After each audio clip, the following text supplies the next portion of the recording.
रितूस kitchen मध्ये आपलं सगळ्यांचं स्वागत आहे। आज आपण तिळाचे लाडू बनवूया, तेही सोप्या पद्धतीने।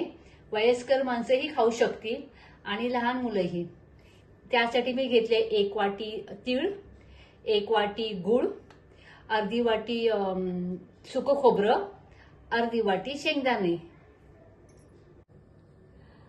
तीळ मी ना भाजून घेतले आहेत, 1 कप। शेंगदाणेही भाजून घेतलेत आणि सुकं खोबरंही भाजून घेतलंय, भाजलं आणि मिक्सरला लावलंय। तीळ मी आता मिक्सरला लावून घेते आणि बारीक करून घेते। जास्तही बारीक करायचं नाही, 2 वेळा चालू बंद करायचं। तसंच मी आता शेंगदाणे पण बारीक करून घेते। आता तिळाची बारीक पूड करून घेतली आहे, शेंगदाणे पण बारीक पूड करून घेतले आणि सुकं खोबरं पण मी बारीक करून घेतलं। हे सगळं आता मिक्स करायचं। ह्यामध्ये गूळ मिक्स करायचा आणि हे सगळं एकत्र मिक्स करायचं। आता हा 1 कप मी गूळ घेतलाय ना, तो ह्यामध्ये मिक्स करते। तुम्ही तुमच्या आवडीप्रमाणे गूळ हे करा।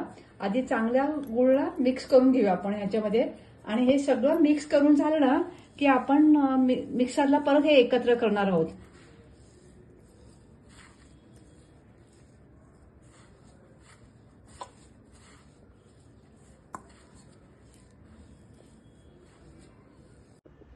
हे मिश्रण मी गूळ टाकून, गूळ, खोबरं, शेंगदाणे हे सगळं मिक्स करून मी मिक्सरला लावलंय, बारीक केले मी। आता ह्यामध्ये ना मी 1 चमचा तूप टाकते, कारण शायनिंगसाठी। आणि ही वेलची पावडर टाकते।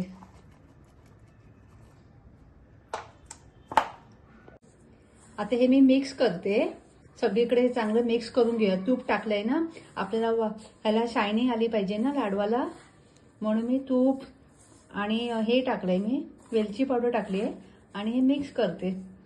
हाताला चटके न लागता आपण हे लाडू केले। विशेष म्हणजे वृद्ध जे व्यक्ती आहेत, आजी आजोबा, त्यांच्यासाठी हे खायला खूप चांगले आहेत आणि लहान मुलांना पण।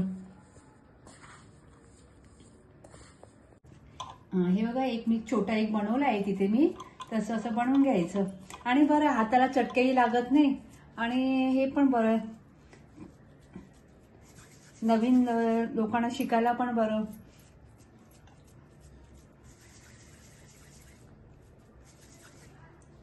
आणि असं ना हाताला ना चांगलं घोळून घ्यायचं, म्हणजे ना त्याला शायनिंग येते।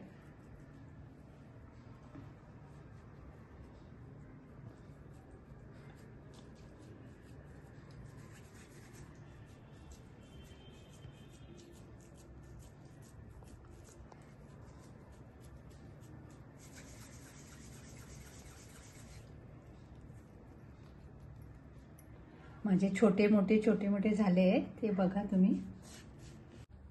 तिळाचे लाडू आपले रेडी आहेत। सोप्या पद्धतीने मी बनवले आहेत, बघा तुम्ही बनवून। लहान मुलांनाही आवडतील आणि वयस्कर माणसांनाही आवडतील। त्यांना, वृद्ध माणसांना, त्यांना, आजी आजोबांना खाण्यासाठी खूप चांगले आहेत। तसेच मकर संक्रांतीच्या तुम्हाला हार्दिक शुभेच्छा। धन्यवाद।